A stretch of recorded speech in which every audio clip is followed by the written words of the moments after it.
네, 시청자 여러분 안녕하십니까. 돈과 세상이 보이는 시간 아침경제 골든타임 박현진입니다. 네, 안녕하십니까. 강수입니다. 오늘도 알찬 소식들 준비했습니다.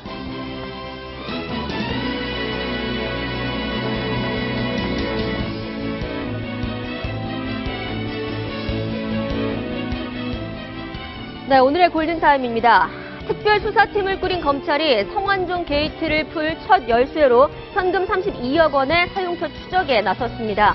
성완종 회장과 경남기업이 용처 말맞추기 시도를 한 것으로 드러난 가운데 이 자금은 노무현 정부 특별사면에도 사용된 것으로 알려져 검찰이 주목하고 있습니다. 이완구 총리가 성완종 회장이 자살 직전 대화를 나눈 태안군 군의원들에게 16통의 전화를 걸어 대화 내용을 캐물었습니다. 야권은 오늘 대정부 질문의 타깃을 이 총리에게 맞추고 성 회장과의 관계를 집중 추궁할 것으로 보입니다. 네, 오는 7월 서울 시내 면세점 추가 허용을 앞두고 현대산업개발이 호텔 신라와 손을 잡았습니다. 범현대가와 범삼성과의 이례적인 의기투합, 서울에 면세점 3곳을 가진 롯데도 경쟁에 뛰어들 예정이어서 유통 대기업들의 사활을 건 쟁탈전이 시작됐습니다. 개그맨 장동민이 과거 여성 비하 발언으로 논란의 중심에 섰습니다. 지난해 옹달샘과 꿈꾸는 라디오라는 팟캐스트에서 장동민은 여자들은 멍청해서 남자들에게 머리가 안 된다라는 등 충격적인 발언을 내뱉었습니다. 장동민은 소속자를 통해 사과 입장을 밝혔지만 사장은 일파만파 번지고 있습니다. 한국중식조리사회와 대만 중화미식예술원회가 주최한 2015 아시아 중식명장 요리대회가 어제 서울 역삼동에서 개최됐습니다. 대만, 싱가포르 등 40여 명의 해외 요리사와 110여 명의 국내 요리사들이 참가해 요리 경연을 펼친 이 대회는 아시아 각국의 외식업 발전과 교류를 위해서 지난 2007년 시작됐습니다. 네, 오늘의 골든타임 박상훈 공간과 미디어 소장, 이호선 숭실사이버대 교수, 정철진 경제 칼럼니스트, 그리고 김태현 변호사 네 분과 함께합니다.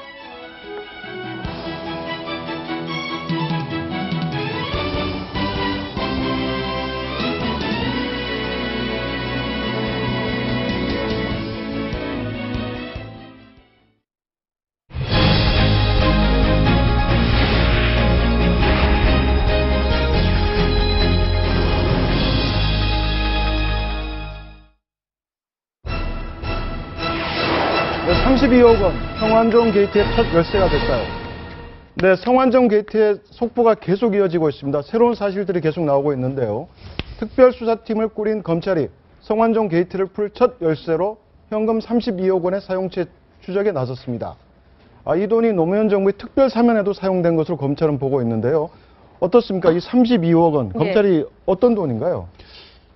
이게 이제 현장 정도금이라고 그래가지고요. 이제 네. 2007년부터 뭉칫돈이 이제 빠져나가가지고 비자금 32억 정도가 조성이 됐다라는 건데 이게 어떤 식으로 빠져나갔냐면은 이제 경남기업 본사에서 건자 현장으로 돈을 보냅니다. 이것은 현장 전도금이라 하는데 문제는 그러니까 현소 현장 쓰라는 돈인 거죠. 근데 문제는 공사가 다 완료된 현장으로 나갔다는 거거든요. 네. 거기서 돈이 빠져나가서 비자금 조성이 된 거죠. 이게 이제 건설업계 비자금 조성의 아주 고전적인 수법인데 이렇게 조성된 돈이 32억 원이다. 그런데 그 시점이 노무현 정부 말기, 즉 그 성완종 회장이 마지막 특별사면을 받았던 2007년부터 조성되기 시작했다는 것이죠. 그래서 검찰은 이 32억 원의 용도를 추적하면 과연 성완종 리스트의 내용들, 성완종 회장이 어디까지 로비를 했는가에 대해서 밝힐 수 있다. 이렇게 생각하고 지금 여기서부터 수사의 실마리를 찾고 있는 시점입니다. 근데 흥미로운 것은 저 내용에 대해서 네. 경남기업 관계자들이 입을 맞췄다는 내용까지 동아일보가 단독 보도를 했는데요. 검찰 수사를 이제 성완종 회장이 받는 중에 이제 건설업체가 우리가 통상 비자금은 건설업체 외에 제조업체는 만들 수가 없습니다, 구조적으로. 네. 그럼 건설업체가 비자금을 만드는 통상적 방법이 현장에 주는 돈, 그다음에 하도업체에 대해서 이제 그 좀 돈을 불려서 줘서 받는 방법 뭐 이런 게 있는데 어찌됐든 그동안에 이제 검찰이 수사할 수 있는 내용이 뭔가에 대해서 이제 성완종 회장이 측근들하고 이제 얘기를 했겠죠. 한 개 녹취록으로 나왔는데 이것은 작은 시작에는 불과하다라고 봅니다. 왜냐하면 어제 검찰도 이제 특별 수사팀을 꾸렸지만 거꾸로 얘기하면 우리 동아일보도 아마 특별 취재팀을 꾸릴 겁니다. 이 문제에 대해서. 네. 이 얘기는 채널 A도, 취재도 채널A도 예. 그렇고 각 언론사끼리 취재 경쟁이 붙을 수밖에 없죠. 네. 국민적 관심은 이제 굉장히 크게 될 겁니다. 그다음에 성완종 회장이 지금 나온 것은 55조짜리 메모지. 그다음에 경향신문이 갖고 있는 50분짜리 녹취록. 그것밖에 없을까요? 각종 장부와 사업을 오래 해왔기 때문에 모든 것들이 있을 겁니다. 그렇다고 본다면 5천만 국민의 눈길이 검찰 특수수사팀은 유리벽 속에 들어간 겁니다. 네. 이건 딜이 불가능한 상황입니다. 네. 유리벽 속에 온 국민이 지켜보고 있는 것이고 국민을 대신해서 언론사의 취재 경쟁이 붙은 상황입니다. 네. 이건 누구도 막을 수가 없습니다. 그러니까 기자가 어떻게 보면 이걸 당한 입장에서는 어떻냐면 펄벅에 메뚜기 떼 있죠. 네네. 그러니까 그만큼 취재 경쟁이 무서운 겁니다. 이거는. 그렇기 때문에 이게 판도라 상자가 열렸는데 아까 앵커께서는 2007년 참여정부를 얘기했는데 네. 성완종 회장은 전두환 정권 때부터 일종의 당 재정위원장을 맡기 시작합니다. 당 재정위원장은 당의 재정을 총괄 모으는 입장입니다. 그러면 이 불길이 전두환 정권 때부터. 그렇죠. 네. 그렇습니까? 예. 예. 그렇기 때문에 과거 민자당 계속 집권당을 타오거든요. 그 다음에 본격적으로 여의도의 이름이 알려지기 시작한 것은 DJP 연합, JP 쪽을 통해서 이제 네. 예.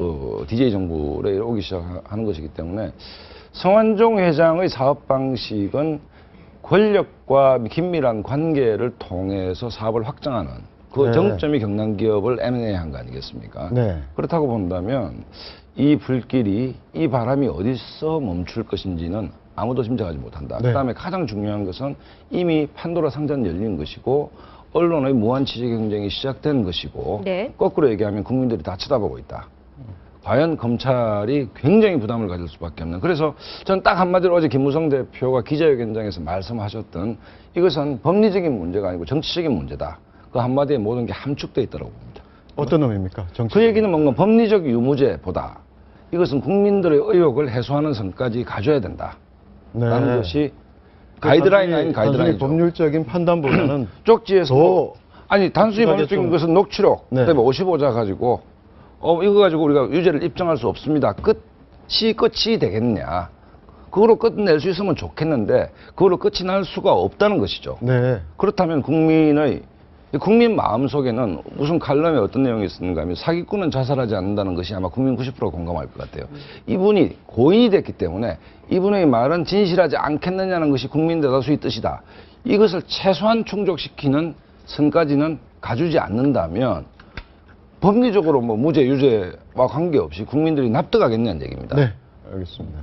지금 총 비자금이 250억이거든요. 근데 우리가 말하는 이 돈들은 늘 꼬리표를 달고 있어가지고 저 250억이라는 규모는 그 250억이라는 게 검찰이 횡령한 걸로 본 자금. 그렇죠. 본 자금입니다. 네. 이걸 어떻게 밝혀냈냐면은 이쪽 계좌에서 분명히 나갔는데 이 돈이 어디에선가 들어옵니다. 항상 네. 돈은 꼬리표대로. 근데 안 들어온 돈이 지금 250억 정도가 어디로 갔는지 모른다고 해서 이제 비자금으로 만들었는데 네. 이 중에서 적어도 32억 원만큼은 어느 한 계좌에서 들어갔다 나왔다 한 규모를 정확히 파악을 한 겁니다. 네. 그러니까 검찰이 어쨌든 이제 칼을 들고 수사를 하러 들어가러 갈 텐데 왜 이 계좌에서는 32억 원, 이쪽에서는 이 홍준표 지사를 먼저 조사를 하냐면 일단 여기서부터라도 시작을 해야 된다는 겁니다. 뭐라도 있어야 수사를 할 거 아닙니까? 네네. 그래서 이번에 시작한 32억 원부터 수사를 하게 된다면 더 큰 250억의 그 사라진 돈들까지도 어디로 빠져 들어갔나? 블랙홀들을 이제 찾아낼 수 있을 것으로 보고 있어서 앞으로 이제 지난 주말부터 시작됐던 이 32억 원에 대한 수사부터 많이 관심을 가지면 좋을 것 같아요. 근데 네.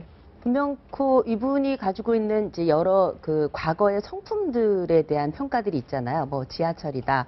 또 매일 그 생일과 명절 제외하고는 늘 정관계 인사를 만났다. 이런 이야기는 인맥 관리가 굉장히 철저했다는 거고요. 또 하나 나아가서는 이분은 오랫동안 이제 사업을 하셨던 분이었기 때문에 이 또 다른 장부에 대한 그 실체가 어디까지 갈 것인가. 그리고 1년에 생일과 이런 거의 한 일주일 정도 빼고 365일 중에 한 5, 6일 정도 빼고 나머지 만났던 사람들 중에 과연 거기에 이름이 있었던 사람들을 반복적으로 만났을 것인가. 아마 여야 모든 아마 여러 측면에서 많은 사람들을 만났기 때문에 지하철이라는 이름이 붙었을 텐데, 그러니까 많은 국민들이 궁금해하는 것들 중에 하나, 그 지하철처럼 넓은 인맥을 가지고 있던 사람이 어디까지 그 범위가 갈 것인가 정말 궁금한데, 장부 여부가 어쩌면 그 심정적으로도 그렇고 가능성을 아주 높이고 실제 그 앞으로의 여파에도 크게 영향을 미치지 않을까 싶습니다. 네, 알겠습니다. 근데 지금 검찰 수사를 보면 실제 경남기업 자금 담당 임원을 소환했을 때는 현금으로 찾아서 쇼핑백으로 건네줬다. 네.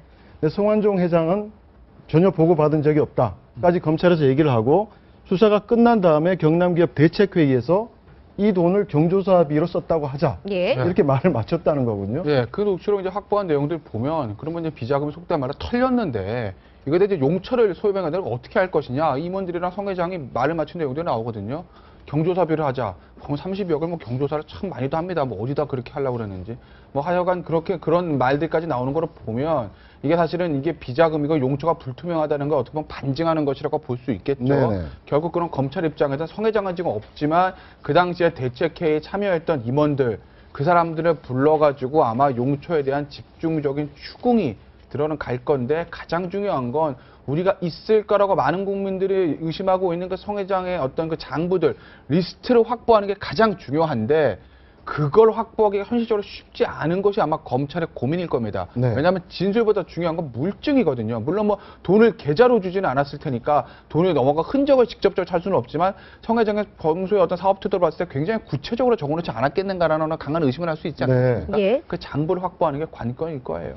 네. 검찰이 상당히 부담스러운 것이 모 목사님하고 이제 성완종 회장이 얘기했을 때 150억을 또 만들어서 100명 정도에게 나눠줬다는 네. 진술까지 있는 채널A가 것이거든요. 단독 한 그렇죠. 거죠. 네. 그러면 32억은 나와 있는 돈이고 네. 예. 그 비자금을 만든 경로가 확인된 돈이고 구술된 것만 하더라도 150억 만드는 것이고 그러면 종합적으로 해보면 3, 400억은 너건이 만들었다는 얘기 아닙니까? 그 지금 나온 돈을 보면 아까 정철진 칼럼니스트가 말씀하셨듯이 검찰에서 횡령으로 확인한 금액 250억 원. 250억 원. 그리고 지금 증인들 목사 네. 그 지인 목사가 얘기한 150, 최대 150억 원. 네. 그 지금 사용처 거래처가 밝혀진 32억 32억 원. 그렇죠. 하여튼 그러면- 지금 밝혀지지 않는 자, 돈만 눈에 보이는 것은 이 32억입니다. 그다음에 진술만 있는 것은 또 한 3, 400억 됩니다. 네. 예. 이 규모가 여의도에 집중적으로 뿌려졌겠죠. 네. 그렇지 않습니까? 네. 제가 받았을 리는 없는 거 아닙니까? 그렇다고 본다면 이 문제는 그 국민들이 언론 보도에서 다 알고 있습니다. 전체 규모가 한 500억 가까이 되겠구나, 대략. 그럼 500억이 어디론가 갔을 거 아닙니까? 그럼 500억이 만들어지는 과정도 수사를 해야 될 것이고, 네. 뿌려지는 과정도 수사를 해야 될 것이죠. 그렇기 때문에 이 문제는 제가 볼 때 대한민국 건국 이래 가장 큰 게이트로 번질 가능성이 있고, 네. 반드시 2007년 경선 자금, 2012년 대선 자금 수사는 불가피하다. 이 뜻은 뭐냐면 2012년 대선 자금 수사가 불가피하다는 얘기는 경남기업에 국한되는 얘기는 또 아니죠, 이게. 예. 수사가 생물이라는 것이. 그럼 2012년 대선 자금을 들여다보면 네. 그러면 경남기업만 예를 들어서 후원을 했을 리는 없지 않습니까? 그러니까 기업 다른 기업들도 뭐 그렇게 가능성이 되는 있죠. 것이죠. 그렇기 예. 때문에 이 불길은 정말 우리가 처음에는 작은 잔불로 시작하지만 이게 백두대간을 다 태울 수도 있는 인화성이 강한 사건이다. 네. 그다음에 등장인물이 너무 화려합니다. 지금 이 8분 중에 한 분만 등장하더라도 우리가 언론에서는 특종이라 할 텐데 8분이 너무 지금 화려하잖아요. 주연 배우가 예를 들어서 최민식, 송강호 뭐 이런 분들 다 모아놓은 영화거든요. 이게 지금. 그렇기 때문에 이 불길은 정말 저로서도 네. 가늠하기 힘들다. 이렇게. 저도 박 소장님 말에 동의하는 게 2000년대 초반에 한나라당 그 대선 자금 수사할 때 보니까 검찰 수사 제가 네. 볼 때는 이게 블랙홀입니다. 이쪽에서 돈이 사라지지 않았습니까? 그랬는데 어디선가 대선 자금할 때 나온 돈들이 있어요. 그러니까 사라졌던 돈하고 블랙홀에서 튀어나온 돈을 맞춰서 검찰이 수사를 잡아내거든요. 네. 그러니까 지금 300억 가까운 돈이 뿌려졌는데 그럼 어디서 다시 블랙홀이 튀어나오느냐? 결국은 2012년 대선 자금 수사를 해야 그때 당시에 이 돈은 어디서 나온 거지? 사라진 돈하고 맞추는 수사를 할 수밖에 없기 때문에 네. 결국 이 검찰 수사는 대선 자금 수사로 끝으로는 글로 갈 수밖에 없는 것 같아요. 네, 일단 32억부터 시작을 해야 되는 게 맞는 방향인 것 같고요. 지금 대책회의의 내용을 보면 2007년부터 2014년까지 현장 전도금 32억 네. 원을 캐고 있는 게 지금 검찰의 수사 진행 상황이었습니다. 2007년이 나오는 이유가 2007년 12월에 네. 바로 성 회장이 네. 특별 사면을 받은 전력이 또 있기 네. 때문이죠. 이 성 회장의 특별 사면 2번 받습니다. 2007년에요. 첫 번째는 이제 2004년 총선 때 이 사람이 자밀련 비례투표 2번 받거든요. 예. 그때 이제 1번이던 JP가 받으신 거고.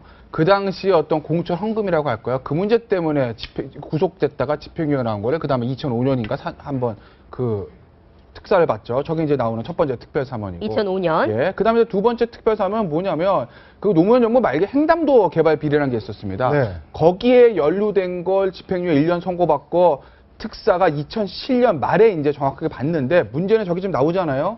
집행유예 1년 선고받고 저게 1심입니다. 서울 고법에서 저렇게 받은 거예요. 대법원 상고를 포기합니다. 그리고 형이 바로 확정되죠. 그리고 그 다음 달에 바로 마지막 노무현 정부 특사를 받게 되거든요. 네. 참 노무현 정부에서는 참 희한한 일들이 많아요. 그 왜 상고 포기하고선 특사 받는 게 많습니다. 지금 성완종 회장 그렇죠?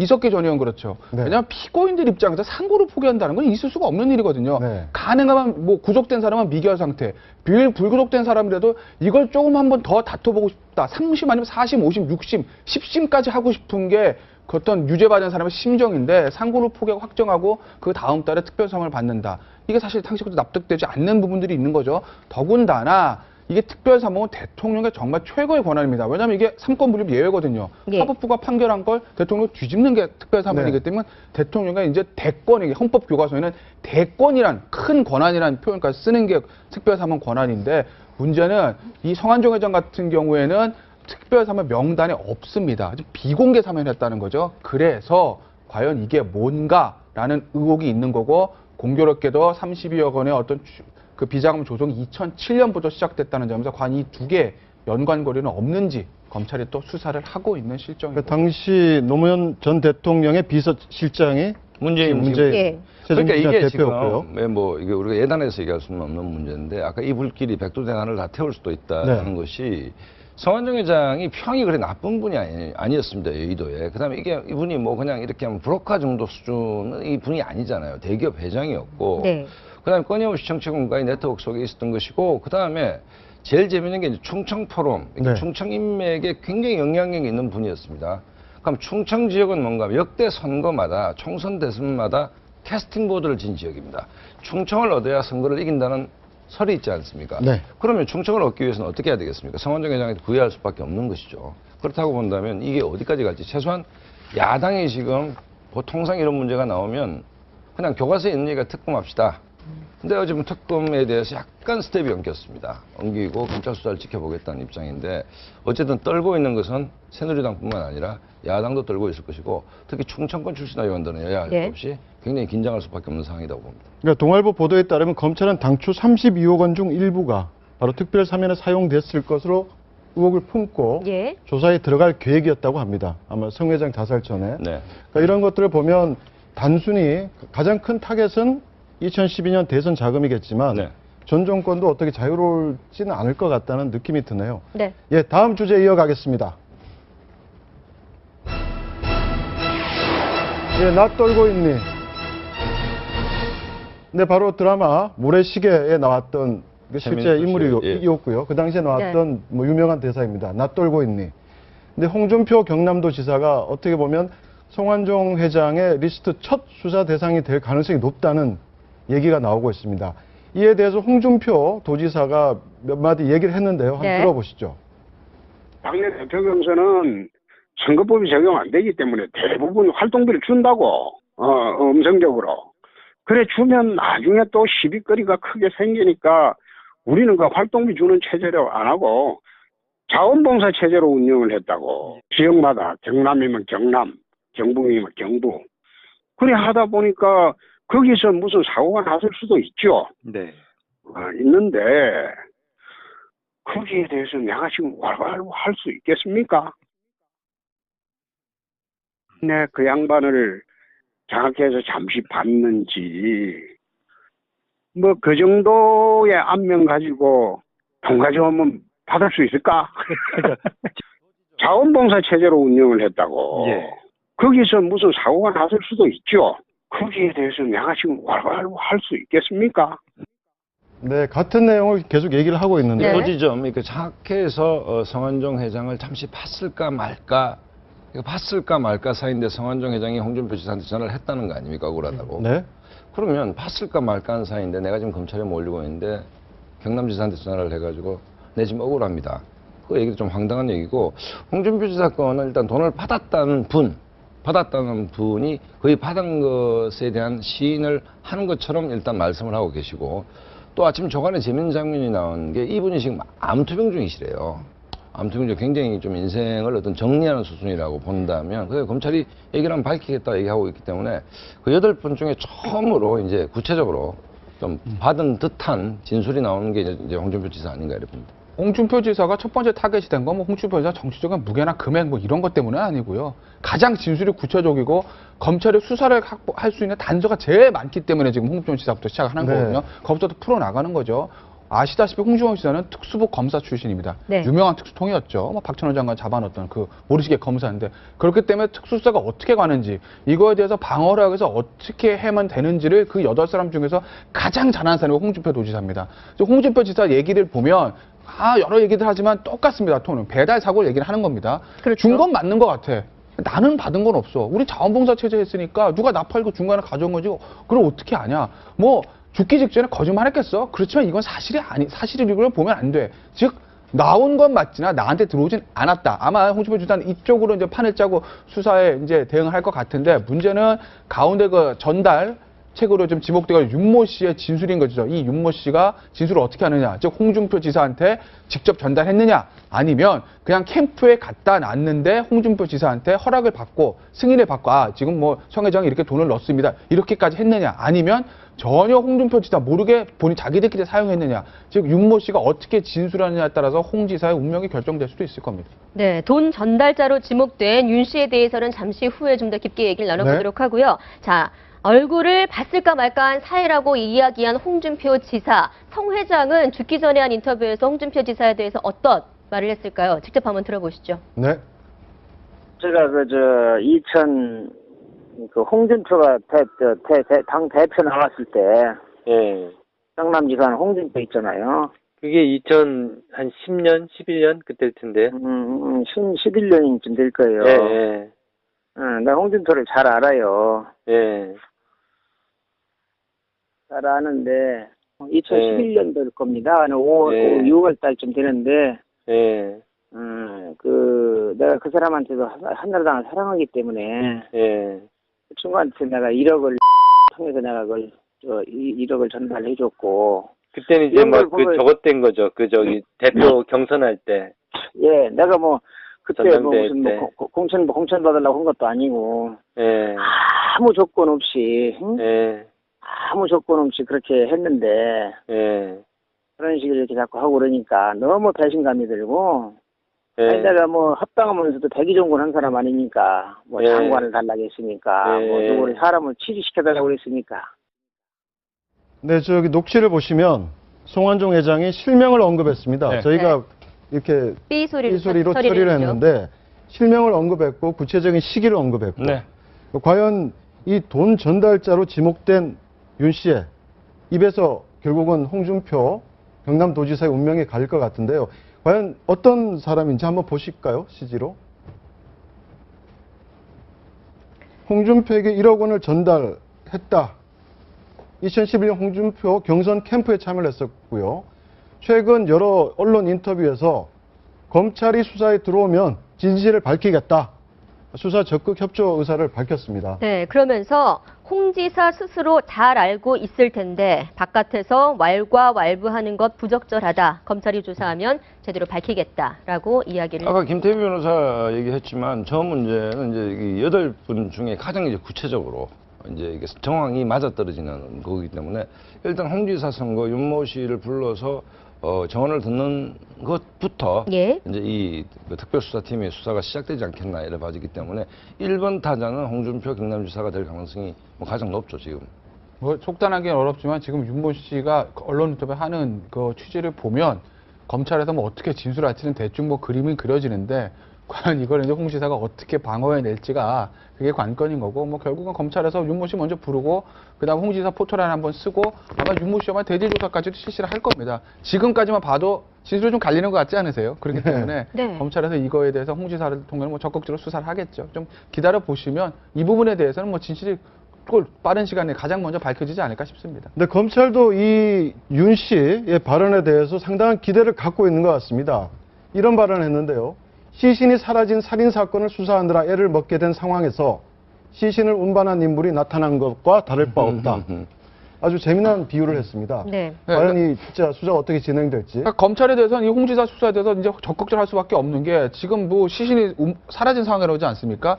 이 수사 힘듭니다. 이 8개 메모는 나왔지만 더 나오지 않으면 미궁에 빠지고 그냥 다 무혐의 처리할 가능성도 높거든요. 네. 그렇기 때문에 검찰은 어떻게 해서든지 한 명이라도 성과를 내야 된다고 보면 그러면 그래도 가장 구체적인 홍준표 지사가 일단 집중 타겟이 될 수밖에 없죠. 국민들 관심을 갖는 게 이제 공소시효 문제일 텐데요.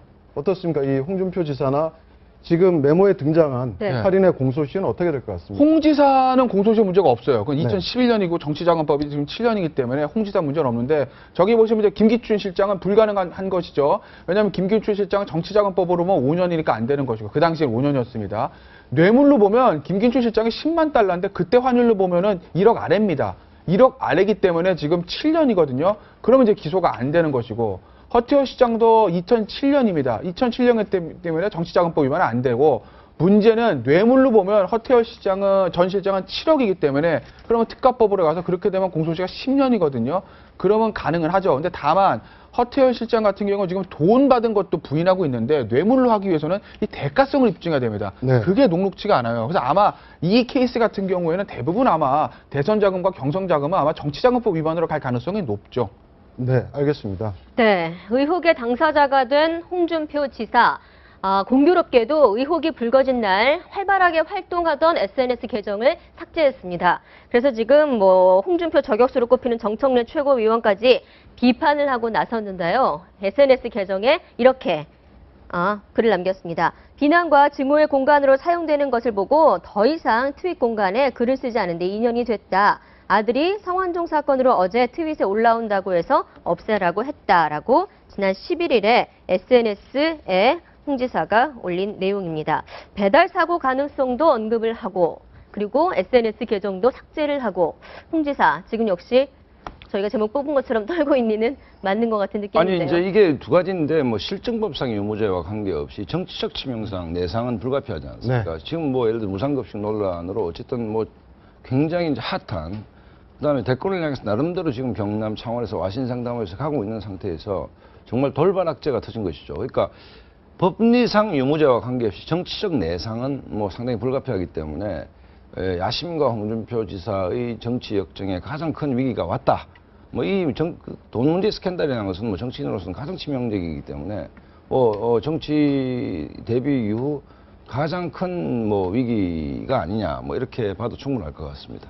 네, 알겠습니다. 다음 주제 이어가도록 하겠습니다.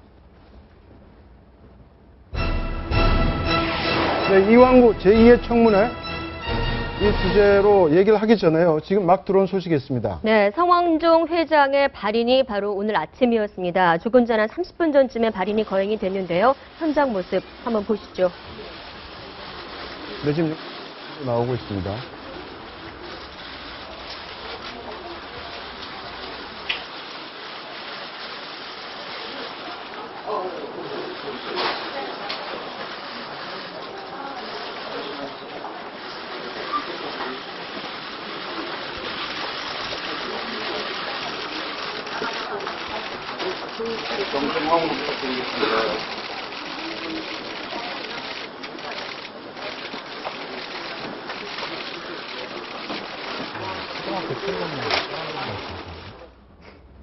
네, 서산의료원에서 이제 발인 예배를 하러 출발하는 장면을 저희가 보여드렸습니다.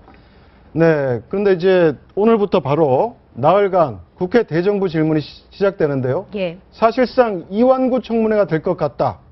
이런 전망이 나오고 있습니다. 어떤 내용입니까?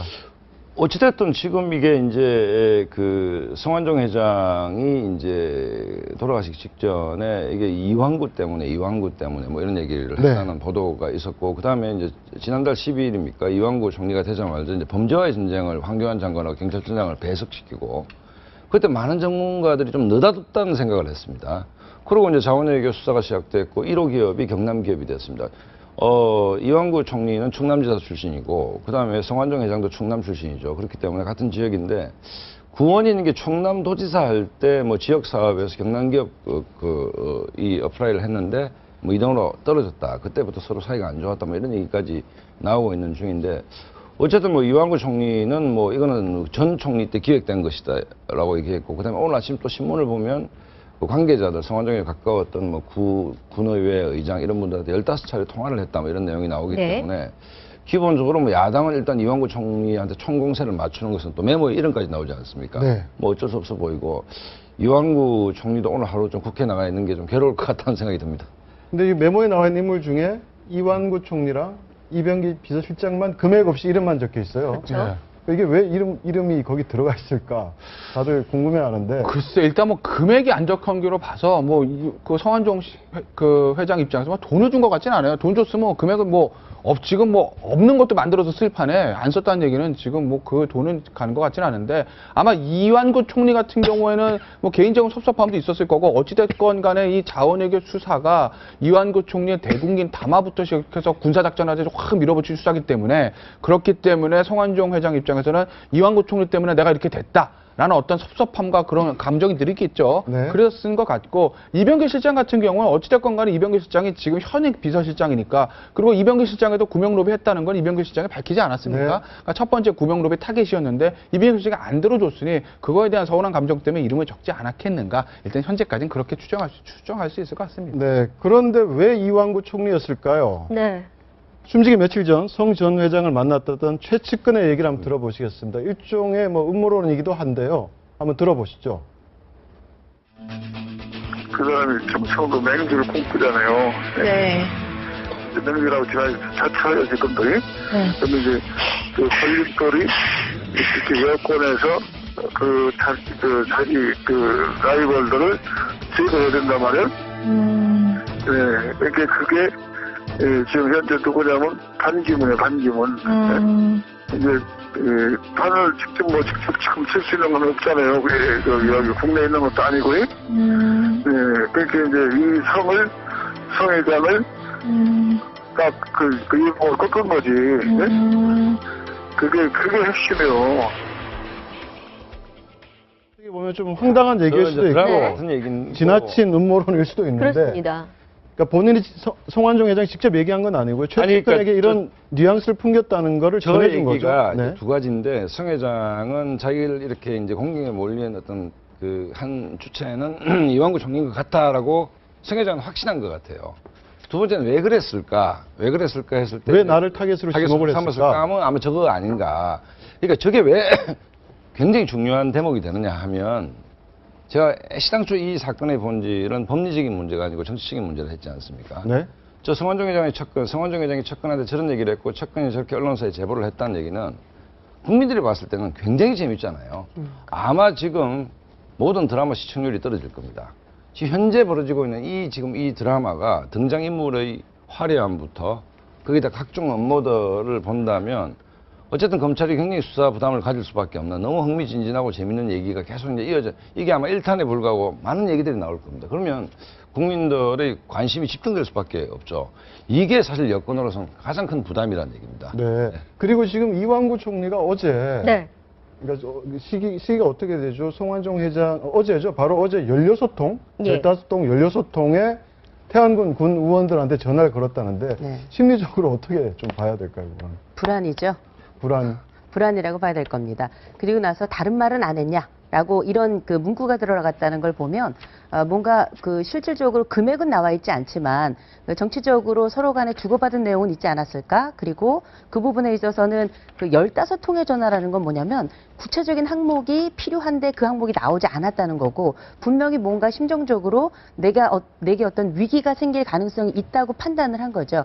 더군다나 우리가 왜 급해도 10통의 전화를 넘기는 좀 어렵습니다. 근데 15통이라고 하는 건 그러니까 우리가 알고 있는 바 인맥을 다 동원했구나. 그리고 그 아는 인맥들 중에서 어떤 내용이든지 작건 크건 뭔가가 필요했다. 네. 그래서 일종의 방어막을 구축하기 위한 하나의 그 과정이 아니었을까 그렇게 판단이 되죠. 지금 그림을 보시면 핸드폰 하나가 나오지 않습니까? 이용희 태안군의회 네. 부의장의 핸드폰입니다. 1분 간격으로 지금 이완구 총리가 전화를 한 것으로 찍혀 있는데 이기권 전 새누리당 충남도 당 대변인이 빈소에서 지금 공개를 한 그 이용희 부의장의 전화입니다.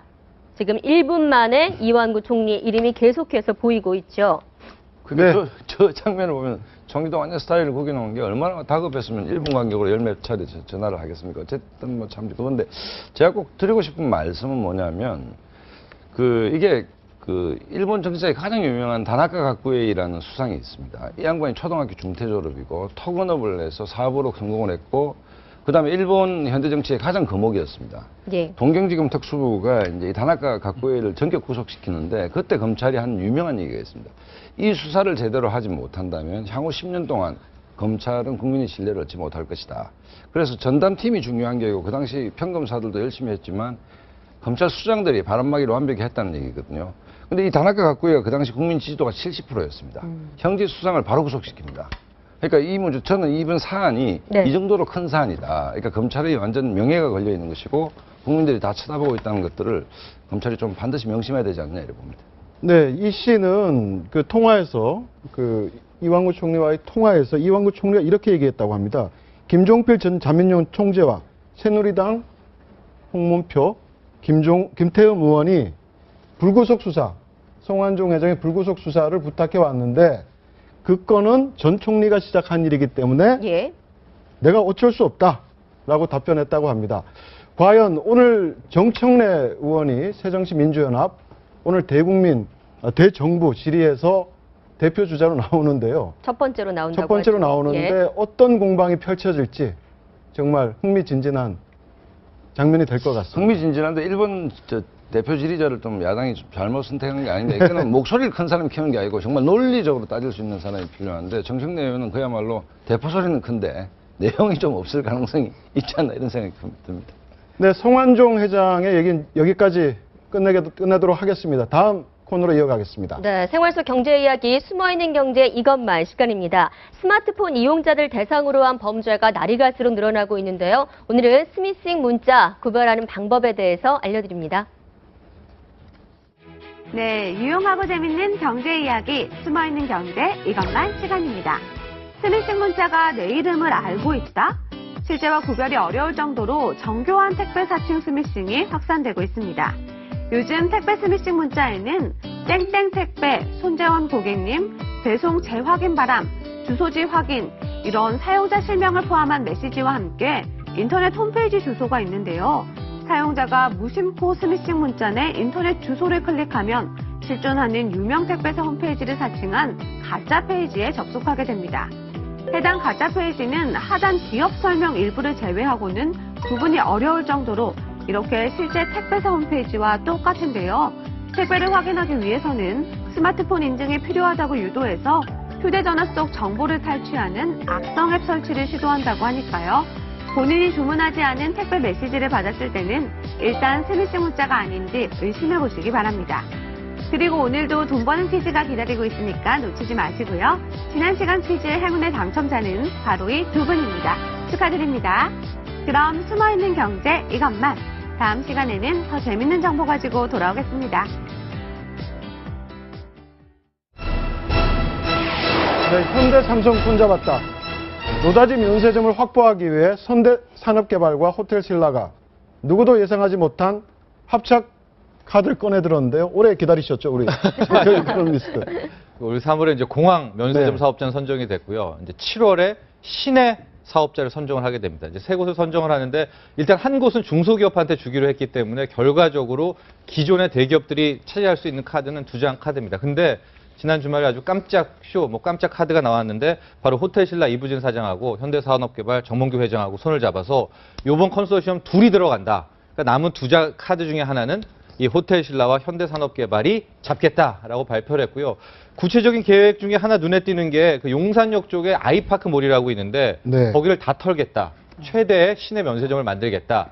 그 얘기를 또 했고 이제 대의 명분도 하나 나온 게 거기가 호남 KTX가 또 출발한 지점 아닙니까? 네. 호남 개발에 있어서도 이게 맥이 통한다. 뭐 명분까지 제시를 하면서 이제 곧 7월에 발표를 할 텐데 한 장 카드는 반드시 가지려는 뭐 그런 최후의 포석을 깔았습니다. 네. 네, 서울에 이미 3곳의 면세점을 갖고 있는 롯데 그동안 관심 없다라는 입장이었는데 입장을 바꿔서 뛰어들기로 했어요. 네, 근데 롯데는 좀 힘들 것 같아요. 예, 왜냐면 너무 많이 했고 가장 그동안 면세점으로 일어선 곳이 롯데이기 때문에 이번에는 암묵적으로 좀 롯데가 배제될 것 같고 신세계 그룹이 또 굉장히 가물차게 하고 있고 또 하나가 같은 현대가 계열인데 현대백화점 그룹이 또 있습니다. 이쪽에서도 지금 굉장히 좀 첨예하게 붙어 있기 때문에 아마 이번은 자칫 또 크게 보면 현대산업개발하고 현대백화점 그룹, 뭐 어떤 현대가의 어떤 또 하나의 경쟁이 될 수도 있습니다. 네. 그러니까 시내 면세점을 놓고 향후 현대백화점 그룹과 또 한 군데 어디라고 얘기하죠? 호텔신라와 호텔신라? 현대산업개발 컨소시엄이 네네. 있고 뭐 신세계, 이렇게 박빙이고 롯데도 뭐 굳이 하나 더 또 내밀겠죠 카드를. 그럼 완전 유통 재벌 간에 또 하나의 빅뱅, 큰 싸움이 벌어지겠네요. 그렇습니다. 또 이게 이제 7월 지나고 나서 누가 가져가냐에 따라서 유통 순위도 바뀔 것 같은 게 시내 면세점을 비롯해서 국내 면세점의 시장이 어마어마하고요. 뭐 지난해 말 8조라고 하는데 올해 뭐 이 요커 나오고 있죠. 이미 2013년에 6조 대였다고 하는데 2014년 8조고요. 올해 끝나면 이미 10조 원대를 넘어설 정도로 네. 유커도 있고 우리나라도 해외 관광객 많이 있지 않습니까? 해외로 나가는.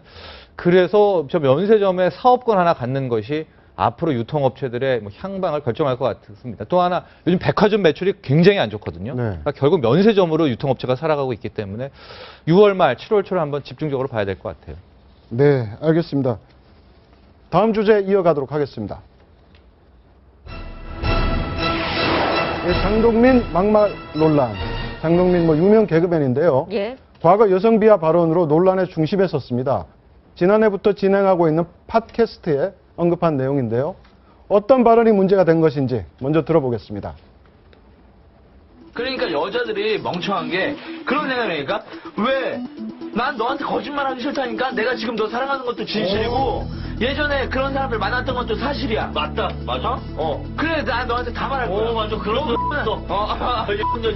딱 개같은 여자들은 멍청해서 이게 남자한테 안 돼 머리가. 그리고 여자들은 멍청하다 그랬어. 완전 비하야. 아니야 진짜로 멍청해. 왜냐면은 이런 얘기 한 거지. 영악하지가 않아. 아니야 멍청해. 멍청이야. 그래? 굉장한 여성 비하 발언인데. 네, 뭐 여성이 멍청하다는 발언 몇 번이나 한 겁니까 지금? 예. 얘기를 듣다 보니까 갑자기 좀 멍청해지는 것 같은 생각이 좀 드는데요.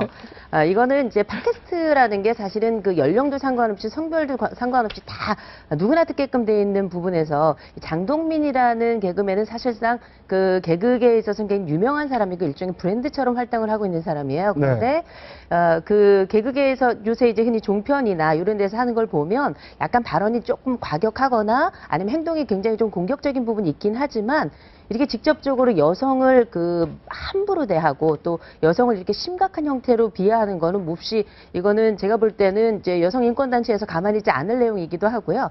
특별히 이거는 그 어쨌든 이 사람이 공인이라고 볼 수 있잖아요. 이런 그 공개적으로 많은 활동을 하고 때로는 많은 사람들에게 영향을 미치고 특별히 개그맨들은 아이들의 우상인데 네. 이 아이들 앞에서 과연 이 장동민 씨는 좋은 아버지 역할을 할 수 있을 것인가 또 어떤 여성과 결혼을 할지 정말 궁금합니다.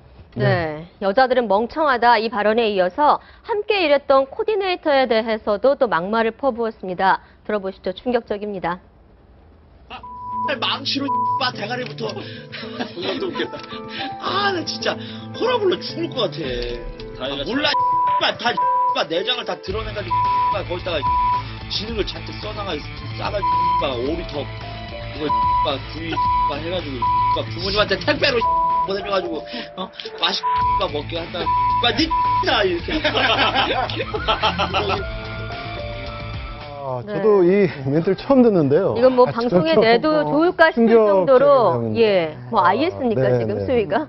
이게 너무 심한데. 옛날에 그 저희 시아버님이 남겨놓은 그 옛날 거제도 포로 수용소에서 있었던 기록들이 있어요. 거기에 이런 비슷한 내용이 들어있습니다. 그러니까 서로 이제 양쪽 진영이 갈려서 상대방의 진영에 있는 사람들을 데려오면 이렇게 하겠다 혹은 이렇게 했다라는 진술들이 나오는데 이거를 지금 더군다나 부모님 이야기와 함께 섞어가지고 이렇게 그 아무렇지도 않게 이걸 하나 유머 소재로 사용한다는 거는 제가 볼 때는 이 장동민 씨가 가지고 있는 일종의 그 생각에 조금 그 여러 좀 살펴야 될 부분이 있지 않겠는가. 그리고 이런 이야기들 거침없이 할 때에는 그 다른 사람에 대한 그 존중도가 어느 정도일까 이런 생각을 좀 해보게 됩니다. 근데 이게 팟캐스트에 이제 나온 얘기인데 여기도 이게 모두가 들을 수 있는 이제 인터넷만 있으면 들을 수 있는 매체잖아요.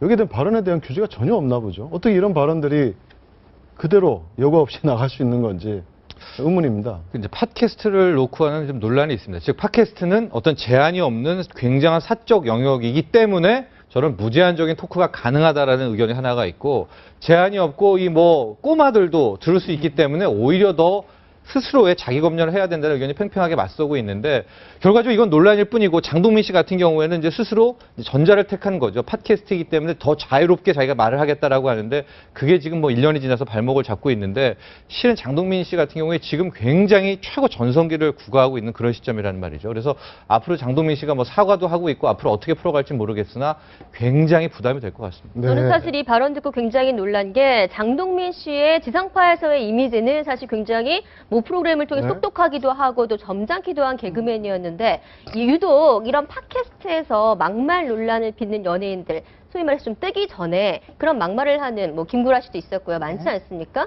그런 심리는 좀 어디에 있을까요? 이렇게 팟캐스트라고 하는 게 보시면 그 조회수가 사실 어마어마합니다. 뭐 30만 조회수, 50만 조회수, 100만 조회수 이렇게 막 올라가게 되는데 이렇게 조회수가 올라가는 그 측면에 어떤 곳이 그렇게 잘 되는가 보면 두 가지로 나누어져. 하나는 왜냐면 진짜 들을 내용이 있다라는 조회수가 올라가는 내용이 하나가 있고 또 하나는 뭐냐면 아주 자극적인 내용입니다. 그런데 거기에는 뭐 욕설이나 노출이나 이런 것들이 그냥 아무렇지도 않게 여과 없이 나가는 경우가 이 두 번째에 해당이 되는데 일단은 뭐 조회수를 올리고 또 여기서 이제 뭐 이를테면 뭐 풍선을 받는다든지 뭐 이런 그 사람들의 관심을 끌어들이기 위해서는 자극적인 요소 특별히 사람들의 괴를 귀찮게도 하면서도 일단 가학적인 형태의 그 발언을 하는 것이 사람들에게 반응을 불러올 수 있다는 걸 이 사람들은 아는 거죠. 네. 그리고 이제 이런 이야기들을 한다는 것이 그 반응을 유도하는 데 굉장히 건강하지만 본인들이 하고 있는 이 이야기가 타인들에게 특별히 전혀 그 관련이 없거나 처음 들어오는 사람들에게는 대단히 충격적일 수 있거나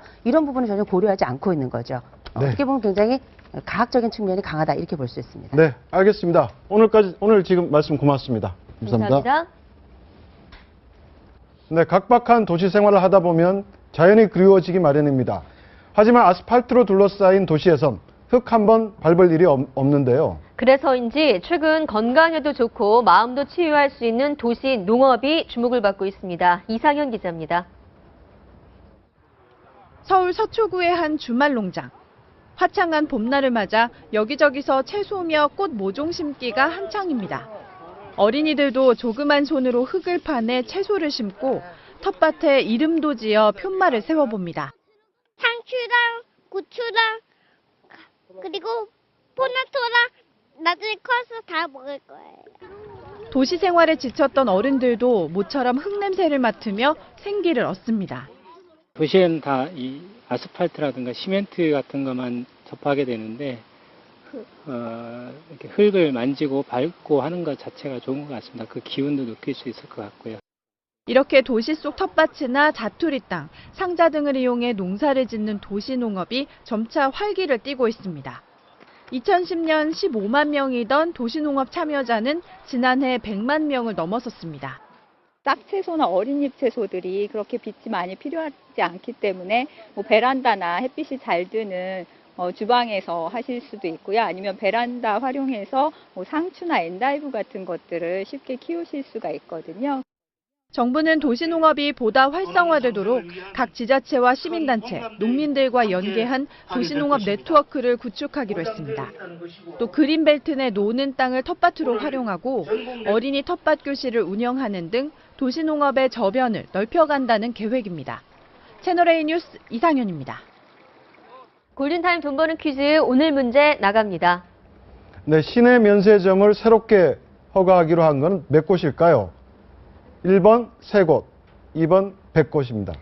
골든타임 홈페이지 게시판에 오늘 낮 12시까지 정답 남겨주시면 되고요. 정답자 가운데 2분, 매일 2분께 영화 관람권 2장 드리고 있습니다. 당첨자는 내일 방송 중에 발표하니까 여러분들의 많은 참여 바랍니다. 예, 지금까지 아침 경제 골든타임이었습니다. 고맙습니다. 감사합니다.